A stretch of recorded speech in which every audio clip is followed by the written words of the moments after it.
Okay, so to work our single crochet increase, we're going to go and make a single crochet in our next stitch. So we're going to insert our hook, pull up a loop, yarn over, and pull through both.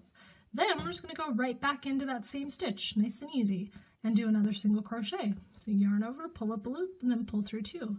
So that is a single crochet increase. You might also see it written as SC 2 times the next stitch, or single crochet 2 times the next stitch, and you can use that for anything. So if it says single crochet 3 times in your next stitch, you're going to insert your hook, make a single crochet, go back in, make another one, and then go back in and make another one. As many as they tell you to make, you just keep going back into that same stitch. So that is the single crochet increase, the super fast stitch refresher. If you need a much slower, more in-depth video, check out my single crochet increase videos, and thank you for watching.